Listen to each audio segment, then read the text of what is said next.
Good morning, hello everyone. आज हम लोग डिस्कस करेंगे कि बेबी टेस्ट ट्यूब किसे कहते हैं या आईवीएफ किसे कहते हैं। ऐसी कौन सी समस्या होने पर महिलाओं में या पुरुषों में आईवीएफ की सलाह दी जाती है। तो इन्हीं के बारे में डिस्कस करेंगे कि महिलाओं में ऐसी कौन सी प्रॉब्लम्स होती है जिस कंडीशन पर डॉक्टर आईवीएफ के लिए सलाह देता है। पुरुषों में ऐसी कौन सी समस्या होती है, कौन सी प्रॉब्लम हो जाती है जिस कंडीशन पर डॉक्टर उनको आईवीएफ की सलाह देता है। सबसे पहले जानते हैं कि ये आईवीएफ या बेबी टेस्ट ट्यूब किसे कहते हैं। तो ऐसी महिलाएं या पुरुष जो शादी के बाद भी प्राकृतिक रूप से या सामान्य इलाज के दौरान भी गर्भधारण नहीं कर पाती हैं, ऐसी महिलाओं के लिए आईवीएफ या बेबी टेस्ट ट्यूब काफ़ी लाभदायक सिद्ध हो रहा है। तो आईवीएफ एक ऐसी तकनीक है जिसमें महिला का अंडाणु और पुरुष का शुक्राणु दोनों को कलेक्ट कर लिया जाता है और किसी प्रयोगशाला लैब में एक निर्धारित तापमान पर इसको टेस्ट ट्यूब के माध्यम से फर्टिलाइजेशन करवाया जाता है और फर्टिलाइजेशन करवाने के बाद 3 से 4 दिन बाद उसको पुनः महिला के बच्चेदानी में उसको ड्रॉप कर दिया जाता है। और वो क्या होता है, 9 महीने तक उस मदर के यानी कि माँ के पेट में क्या होता है, बेबी क्या होता है, एम्ब्रियो जो होता है वो डेवलप करता है।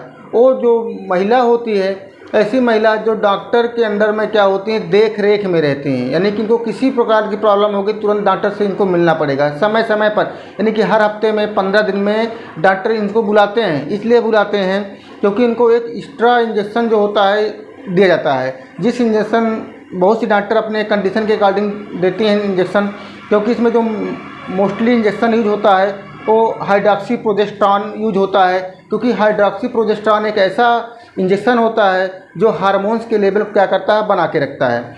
हाइड्रॉक्सी प्रोजेस्टेरॉन क्या होता है, ये महिला में जो एम्ब्रियो यानी कि जो पेट में बच्चा होता है उसको सिक्योर करने का काम करता है।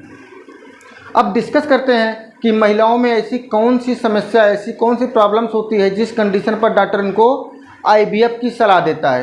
तो इसमें जो कंडीशन होती हैं वो कंडीशन बहुत होती हैं, जिसमें हम देखते हैं कि अगर ऐसी महिला जिनकी फैलोपियन ट्यूब जो होती है सक्रिय यानी कि पतली होती है, इस वजह से क्या होता है, अंडाणु और शुक्राणु का फर्टिलाइजेशन नहीं हो पाता है। यानी कि हम कह सकते हैं कि फैलोपियन ट्यूब का साइज पतला होने के कारण पुरुष के द्वारा जो स्पर्म सीमेन यूट्रस में पास होता है उसमें जो उपस्थित स्पर्म होते हैं वो फैलोपियन ट्यूब के रास्ते नहीं जा पाते हैं। इसी वजह से क्या होता है, फर्टिलाइजेशन नहीं हो पाता है। और इसके बाद जो नेक्स्ट कंडीशन होती है वो फैलोपियन ट्यूब में ट्यूबरकुलोसिस यानी टीबी होने की वजह से हो सकती है। नेक्स्ट क्या होता है, इसमें फैलोपियन ट्यूब में किसी भी प्रकार की गांठ हो जाने के कारण।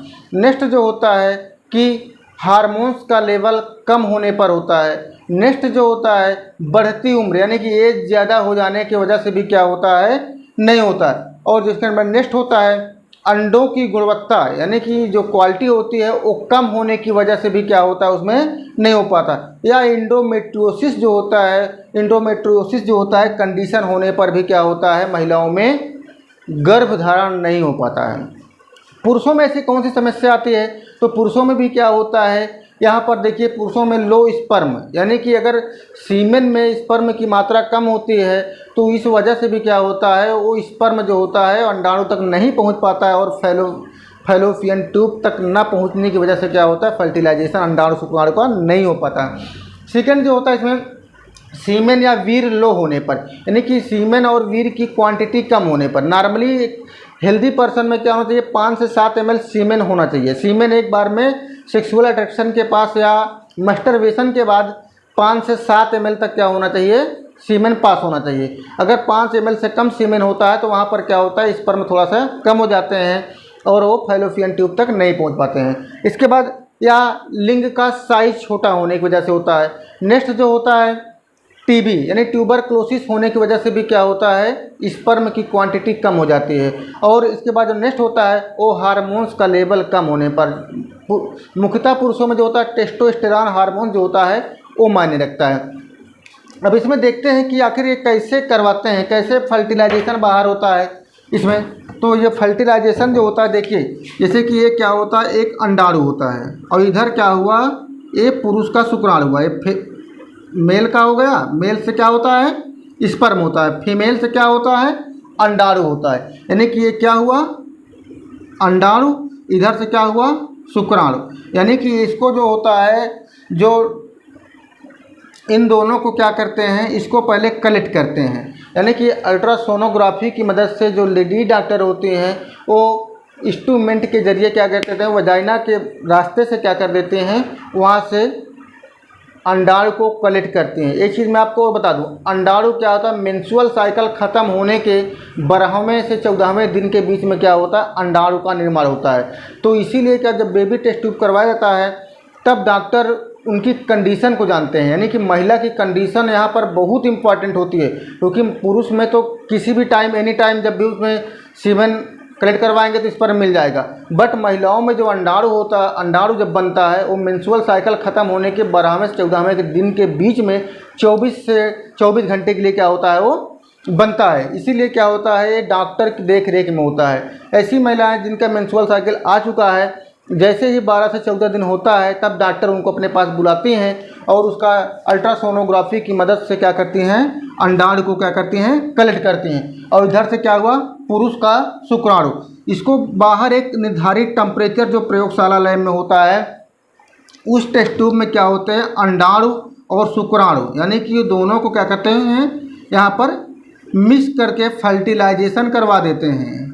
फर्टिलाइजेशन करवाने के बाद इसको 3 से 4 दिन तक देखते हैं कि फर्टिलाइजेशन पूरी तरीके से सक्सेस हुआ या नहीं हुआ। अगर सक्सेस हो जाता है तो इसको जो इंस्ट्रूमेंट होते हैं डॉक्टर के पास, उस इंस्ट्रूमेंट से इस पूरे अंडाणु शुक्राणु को फर्टिलाइजेशन जो हुआ इसको कलेक्ट करके और वापस महिला के क्या कर देते हैं, वजाइना में क्या करते हैं, छोड़ देते हैं। वजाइना देखिए ये क्या होता है, ये फैलोपियन, ये क्या होता है, ओवरी होती है। फैलोपियन ट्यूब ये होती है, एफटी, और जिसे क्या बोलते हैं, यूट्रस, यानी कि बच्चेदानी। तो यहीं पर क्या करते हैं, वजाइना के रास्ते यहीं पर ड्रॉप कर देते हैं। और फिर क्या होता है, ये 9 माह तक क्या होता है, एक डॉक्टर की देख रेख में होता है। ठीक है, अब इसके बाद डिस्कस करते हैं कि आखिर history of baby test tube, baby test tube कब और कहाँ से प्रचलित हुआ है। तो बेबी टेस्ट ट्यूब यानी कि पूरे वर्ल्ड में, यानी कि संसार की बात करी जाए कि पूरे विश्व में जो होता है 25 जुलाई, यानी 25 जुलाई को क्या करते हैं, IVF डे यानी कि बेबी टेस्ट ट्यूब दिवस के नाम से जाना जाता है। कभी कभी क्वेश्चन में आता है कि बेबी टेस्ट ट्यूब दिवस किस दिन मनाया जाता है, तो आप बताएंगे 25 जुलाई को। या फिर इसके बाद बताते हैं कि विश्व में सबसे पहला बेबी टेस्ट ट्यूब कहाँ पर सक्सेस हुआ और किस देश में हुआ है। तो बता दें हम आपको कि 25 जुलाई 1978 को यहाँ सर्वप्रथम इंग्लैंड में सक्सेस हुआ है। यानी कि इंग्लैंड में बेबी टेस्ट ट्यूब से एक लड़की क्या हुई, जन्म ली, जिस लड़की का नाम था लुइस ब्राउन। ठीक है, इसके बाद हमारे भारत में यहाँ 3 अक्टूबर 1978 को भारत में पहली बार या पहली ऐसी संतान जो बेबी टेस्ट ट्यूब से जन्म ली, उस बेबी का नाम है दुर्गा, यानी कि जिसे कनुप्रिया नाम से भी जानते हैं। ये जो डॉक्टर थे, डॉक्टर सुभाष, यानी कि डॉक्टर सुभाष भारत के एक ऐसे डॉक्टर थे जिन्होंने बेबी टेस्ट ट्यूब के बारे में बहुत अच्छी जानकारी दी और निरंतर उस टेस्ट ट्यूब के बारे में कार्यरत रहे। और इनको जब इन्होंने ये कनुप्रिया, यानी कि कनुप्रिया जो थी भारत की पहली बेबी टेस्ट ट्यूब बेबी थी, जिसे दुर्गा नाम से भी जानते हैं, जब यहाँ जन्म ली तब यहाँ पर बहुत इसमें हंगामा मच गया। हंगामा का मतलब समझ रहे हैं, बहुत से डॉक्टर ने इनको बिल्कुल से कह दिया कि नहीं फर्जी है, ऐसा कुछ नहीं है, सब बेवकूफ़ बना रहे हैं, ऐसा नहीं हुआ है। यानी कि इनको पूरी तरीके से क्या हुआ, गुमराह कर दिए कि तुम फर्जी बना रहे हो। बहुत से डॉक्टर इनके पीछे लग गए, यहाँ तक कि इसमें राजनीतिक पार्टियाँ भी आ गई थी। बंगाल का नाम सुने होंगे ना, बंगाल सरकार ने इनको तो यहाँ तक कह दिया कि आप अपना पद छोड़िए। यानी कि एक डॉक्टर पद पर थे उन्होंने कहा कि अपना पद से इस्तीफा दीजिए, क्योंकि आप इस तरह की गलत अफवाह फैला रहे हैं। ऐसा बेबी टेस्ट ट्यूब वगैरह सिस्टम कुछ नहीं है, ऐसा कुछ नहीं हो सकता है। जो भी होगा नेचुरल होता है। ऐसे कैसे हो सकता है कि बाहर उसको फर्टिलाइजेशन करवा के किसी बच्चे को जन्म करवा दिया जाए। तो ये सब गलत था। इसलिए उन्होंने क्या हुआ, डॉक्टर ने इस चीज़ से बहुत प्रभावित हुए, काफ़ी डिप्रेशन में आ गए। लास्ट में उन्होंने, डॉक्टर सुभाष ने 1981 में क्या हुआ, आत्महत्या कर ली। सोचिए कितना अफसोस की बात है, कितना बड़ा डॉक्टर, यानी कि इतना डेवलप कर देने के बावजूद आज उसको राजनीतिक पार्टियां और डॉक्टर्स लोग उनका विरोध करने लगे और अंत में उन्होंने डिप्रेशन में आकर उनको जान देना पड़ा। ठीक है, अब इसमें एक चीज़ और जान लेते हैं कि बेबी टेस्ट ट्यूब में क्या होता है। अगर कोई महिला अगर खुद नहीं गर्भधारण होना चाहती है, यानी कि वो खुद नहीं गर्भधारण होना चाहती है और सोचती है कि मैं अपना अंडाणु निकलवा के किसी दूसरी महिला पर इसको क्या करूं, बच्चे को प्रत्यारोपण करवा दूं, तो ऐसा भी संभव होता है। क्योंकि बेबी टेस्ट ट्यूब एक प्रकार का प्रत्यारोपण ही माना जाएगा। क्योंकि इसमें होता क्या है, ऐसी महिलाएं जो होती हैं, जो बहुत फिल्मी शूटिंग में, किसी का नाम नहीं लूँगा क्योंकि बहुत सी ऐसी हीरोइनें हैं जिन्होंने खुद कोई संतान को जन्म नहीं दिया, वो किसी ऐसी महिला को या ऐसी लेडीज़ को क्या करते हैं, सर्च करते हैं कि हम तुमको पैसा दे रहे हैं, खाने के लिए अच्छा भोजन देंगे, रहने के लिए मकान देंगे, हम अपना मेल और फीमेल अंडाणु शुक्राणु को बाहर बेबी टेस्ट ट्यूब के माध्यम से फर्टिलाइजेशन करवा के आपके यूट्रस में क्या कर रहे हैं, रखवा रहे हैं। और आप 9 महीने तक हमारे बच्चे का केयर करिएगा, आपको खाने पीने कोई दिक्कत नहीं होगी।